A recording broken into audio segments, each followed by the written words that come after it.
আসসালামু আলাইকুম। সবাইকে ঈদ পরবর্তী সময়ে অনেক অনেক শুভেচ্ছা।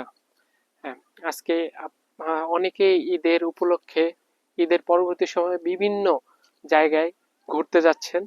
হ্যাঁ, সাবধানে যাবেন এবং নিরাপদে যাবেন। হ্যাঁ, আমি আপনাদের সামনে যে কথাটা বলতে আসছি সেটা হচ্ছে আমি দূরে কোথাও ঘুরতে যাচ্ছি না। কারণ আমি হচ্ছে সুনামগঞ্জ হাওরের ছেলে। হ্যাঁ, আজকে আমি প্রকৃতির ডাকে আপনারা নিশ্চয়ই আমার পেছনে দেখতে পারতেছেন যে আমাদের আহ নলচন্ডির হাওর বলি এটা আমরা। তো এই হাওরে আমি ঘুরতে আসছি। তো এখন হচ্ছে ধান বের হওয়ার সময় আর কি, ধান বের হচ্ছে, ধানের শীষগুলো দেখা যাচ্ছে। তো দেখতে অসাধারণ। যেমন আপনারা যদি দেখেন এদিকে, আহ, যদি আপনারা দেখেন দেখতে পারবেন যে ধানের শীষ বের হচ্ছে। এই মানে সবুজ প্রকৃতি মনে হচ্ছে যে আল্লাহ তাআলার এক অফুরন্ত নিয়ামত।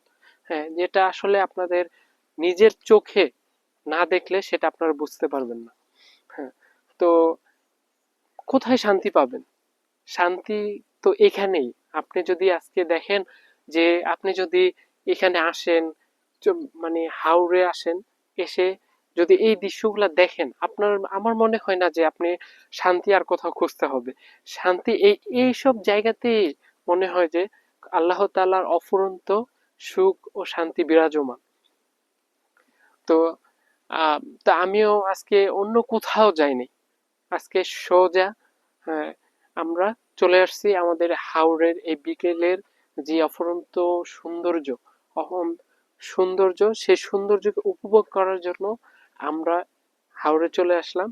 এবং তার সাথে আমার যারা আহ, আমাকে দেখতেছেন, আমি তাদের সাথেও সেটা শেয়ার করলাম।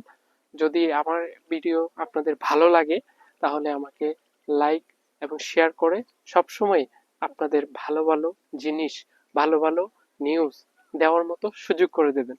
এই বলে আমি আজকে আমার ভিডিও এখানে শেষ করছি। সবাইকে ধন্যবাদ। ভালো থাকবেন, নিরাপদে থাকবেন। আল্লাহ হাফেজ। আসসালামু আলাইকুম।